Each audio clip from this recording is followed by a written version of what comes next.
All right, it's snow beast time. Let's get those winter tires on. I mean, there's my wheel, and there's the brembos. And just to give you another visual, look at how close, like even if I got spacers, that's all I would have sticking out to put my lug nuts on. And I'm going to try to get behind to show you the distance, but really, I mean, it's a good finger length. I mean, it's more than 1/4 of an inch.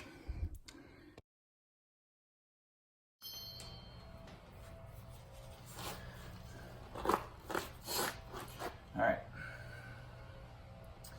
So now it's time to put the spacers on because my snow tires don't clear the brembos.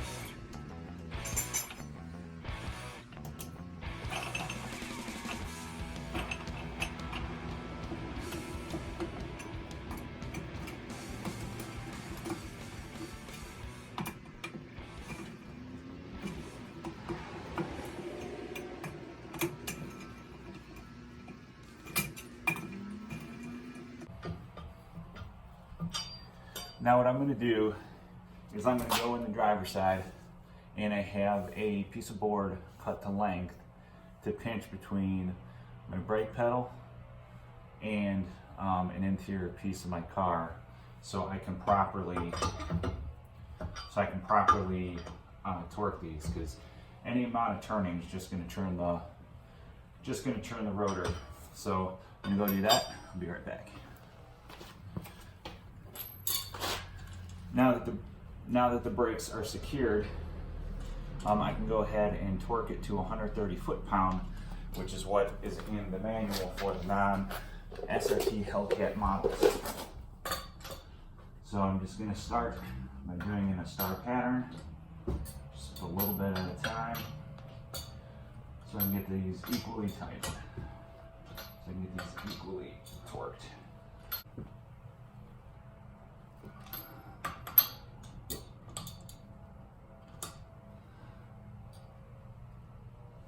$130,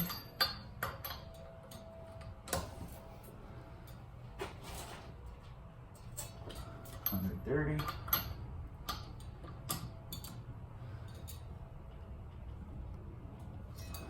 130, 130.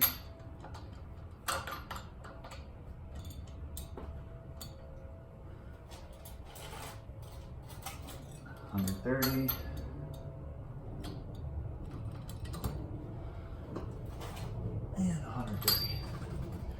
So, as you guys see, I put an awful lot of torque on that wheel, and I would not consider doing it without properly using jack stands. I just used a pinch weld. I know it might not be ideal, but I knew even if it bent a little bit, probably be okay.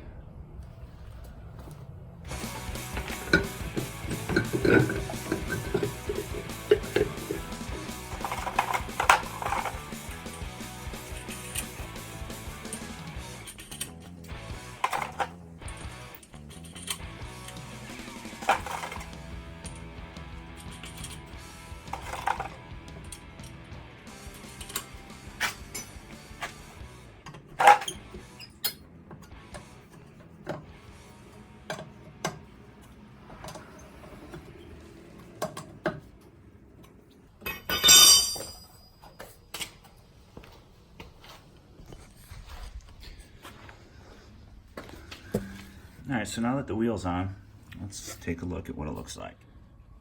Alright, so now the fronts are installed, and like the rears, it's sitting really nice here on the hub. Got those tightened to spec, again 130, and now we got the clearance we need. Like I said before, you probably could go with 1 1/4, for sure 1 1/4, perhaps maybe 1 inch spacer. But so here's kind of the stance. You can see The wall sticks out a little bit, but I do have the 225s, so it should fit remotely close inside the fender up here. All right, so I got the rear wheel spacers on. You can tell here I went with a 1.5 inch, but you probably could have went with a 1 1/4, maybe even with the 1 inch, but I just went with the 1 1/2, thinking that the studs were actually that long. So here's it assembled. Tightened it to 130 foot-pound as directed in the owner's manual. And let's go put the rear tire on.